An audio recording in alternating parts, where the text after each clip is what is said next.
ना कि हर तकदीर से पहले खुदा आकर बंदे से पूछे, बोल तेरी रजा क्या है, बोल तेरी रजा क्या है। याचा अर्थ असा आहे, स्वतःला एवढं सामर्थ्यशाली बनवा, एवढं शक्तिशाली बनवा की तुमच्या नशिबाच्या आधी देवाने येऊन म्हटलं पाहिजे, बोल वत्सा तुझी इच्छा काय आहे। आणि जेव्हा तुम्ही तुमची इच्छा व्यक्त कराल तेव्हा देवाने म्हटलं पाहिजे, तथास्तु। धन्यवाद।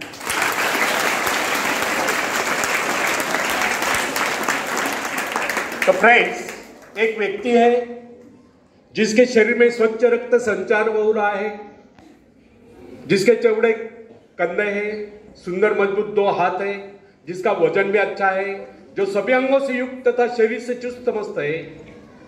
ऐसा व्यक्ति अगर दूसरों से सहायता मांगता है तो आप उसे क्या कहेंगे, उसके बारे में क्या सोचेंगे?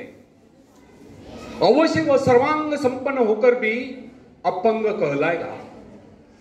आप ऐसे अपंग मत बनिए, आप सामर्थ्यवान बनकर दिखाए, आप ऐसे बनकर दिखाए कि लोग आपसे सहायता पाने की चेष्टा करें।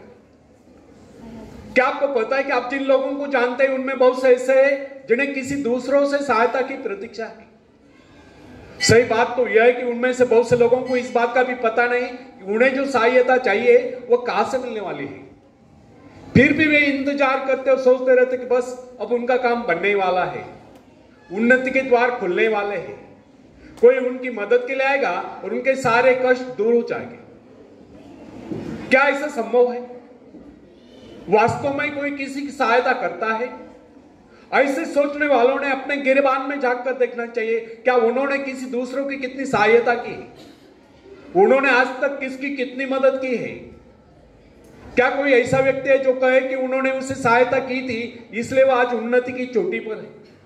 फ्रेंड्स, यदि आपने या उन्होंने किसी दूसरों की सहायता नहीं की तो फिर किसी दूसरों से सहायता की प्रतीक्षा क्यों? ऐसे लोग केवल अपने भूल के कारण ही आगे बढ़ने से रह जाते हैं। हर इंसान को चाहिए कि वह केवल अपने सहारे आगे बढ़े, लौटने के रास्ते से मुंह फेर कर बिना किसी के सहारे आगे बढ़ता चाहिए। आत्मनिर्भरता से तो मनुष्य की शक्तियां विराट रूप धारण करके प्रकट होती है।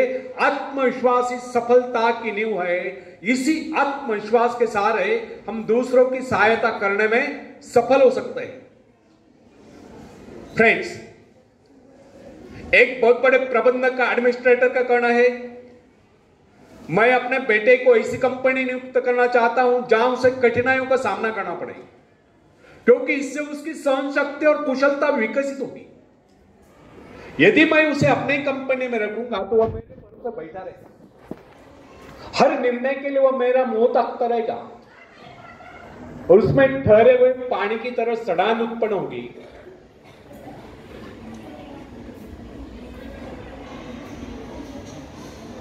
बेटियों, आगे देखना, उधर क्यों देखते हैं? टीचर उनसे बोल रहे, आपसे बोल रहे क्या? एक बात का ख्याल रखना, मैं जितना बोलता हूं उससे ज्यादा मेरी बॉडी बोलती है, तो मेरे तरफ अच्छी तरह एकाग्रता से ध्यान देना ताकि आपको अच्छी तरह समझ जाएगा।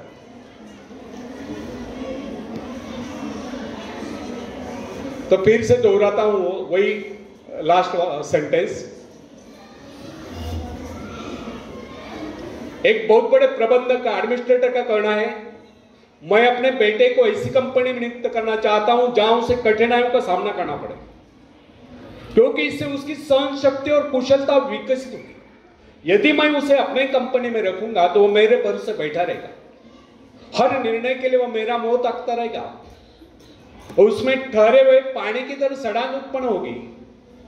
आप सभी जानते हैं, ठहरे हुए पानी पर मच्छर गुनगुनाते हैं तो बहते हुए पानी पर राजहंस तरते हैं।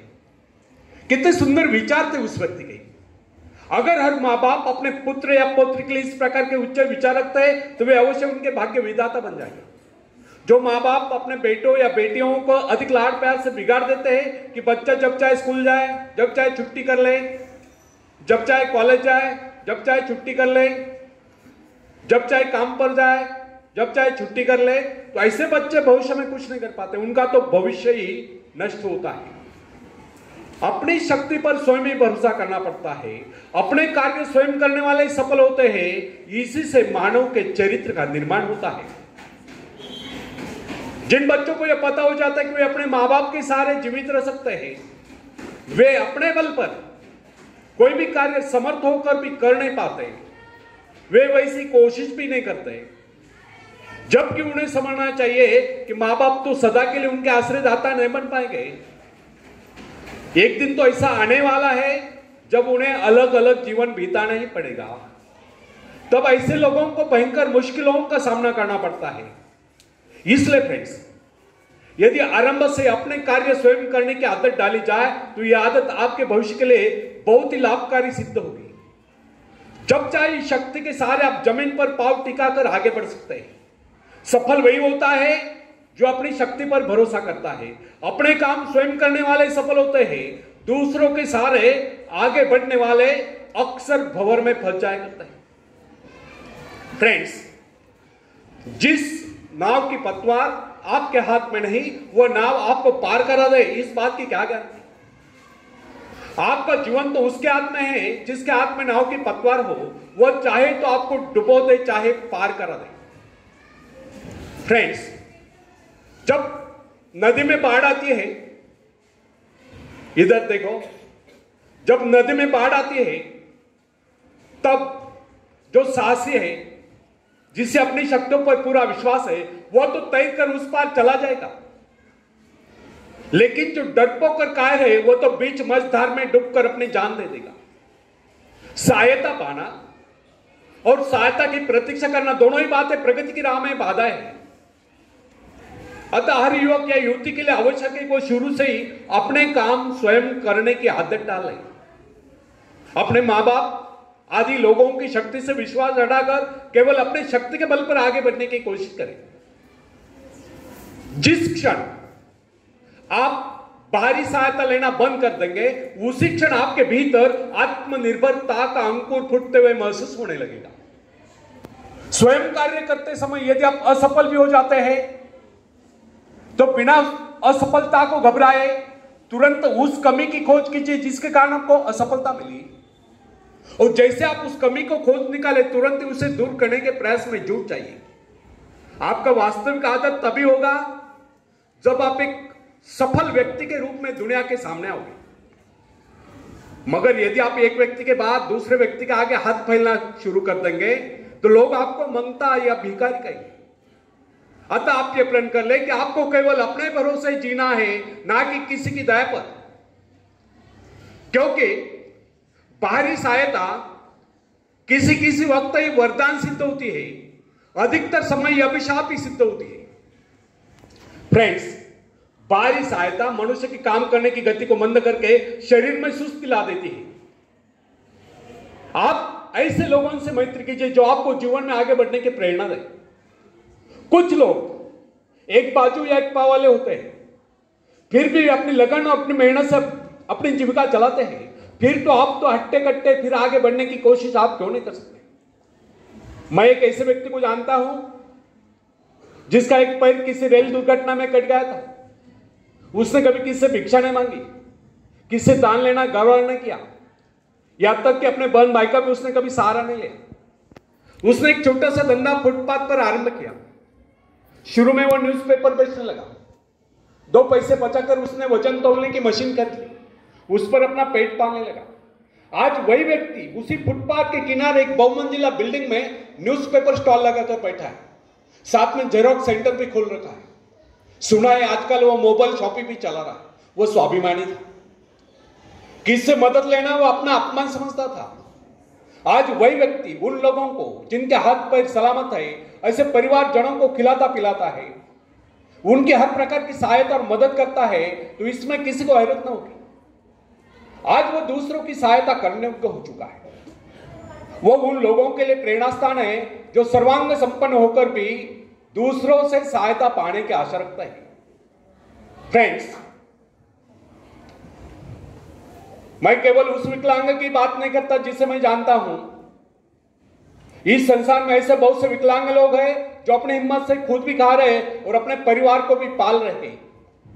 ऐसे स्वाभिमानी, मेहनती, आत्मविश्वासी और साहसी लोगों को अपनी जीविका चलाते देखकर हमें स्वयं के विषय में सोचना चाहिए कि क्या हम पूर्णतः स्वस्थ है, साथ ही सभी अंगों से युक्त तथा शरीर से चुस्त मस्त होकर भी क्या हम अपने आप को समर्थ समझने का अधिकार रखते हैं? यदि हाँ, तो फिर किसी दूसरों से सहायता की प्रतीक्षा करो। ऐसे लोग केवल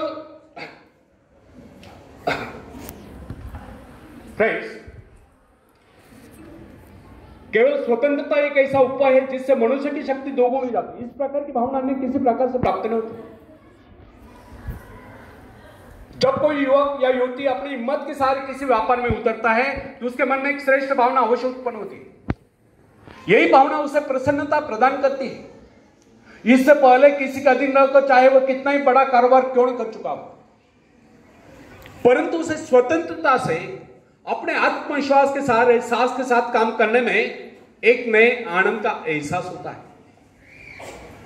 स्टॉप।